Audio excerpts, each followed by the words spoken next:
माणसं किती खोटं बोलतात।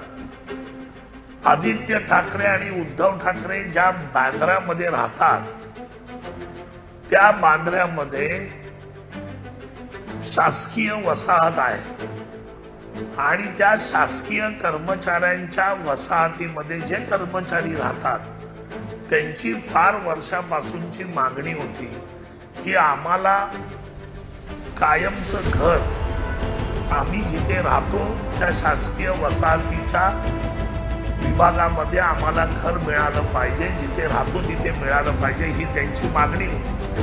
काल आदित्य ठाकरेंनी काय सांगितलं की ती मागणी आम्ही पूर्ण केली आणि आम्ही त्यांना घर द्यायचं सगळे कागदपत्र आणि सगळ्या गोष्टी पूर्ण केल्या, असं काल आदित्य ठाकरे प्रेसमध्ये म्हणतायत। आणि त्याच्या पुढे जाऊन म्हणतायत की आम्हाला माहित नाही की यांनी कोर्टाला का जागा दिली, आम्हाला माहित नाही आता पुढच्या योजनेचं ते काय करणार आहेत, असं आदित्य ठाकरे कालच्या प्रेसमध्ये म्हणाले। त्यांचा हेतू हा होता की आम्ही सरकारी कर्मचाऱ्यांना घर द्यायचं केलं पण हे सरकार ते काम पुढे करत नाही, असं त्यांना सरकारी कर्मचाऱ्यांना बांद्र्याच्या त्यांना सांगायचं।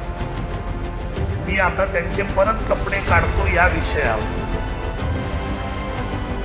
यांनी उद्धव ठाकरे मुख्यमंत्री असताना यांनी काय केलं तर यांनी इन प्रिन्सिपल पण अप्रूव्हल नाही घेतलं, यांनी फक्त सांगितलं की त्यांना घरं द्यायला पाहिजे।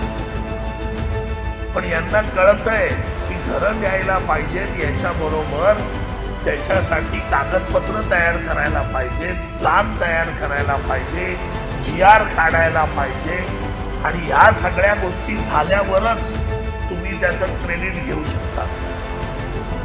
तर मुंबईच्या पप्पूला मला सांगायचंय की ना तुम्ही GR काढलात, ना तुम्ही बांद्र्याच्या कर्मचाऱ्यांना तिथेच घरं कायमची मिळण्यासाठी कागदपत्र किंवा प्लान तयार केला, ना तुम्ही त्याच्यासाठी ऑफिशियल कागदपत्र जोडली, तुम्ही काही केलेलं नाही। फक्त आणि फक्त तुम्ही तोंडाने बडबड केली की यांना घरं द्यायला पाहिजे।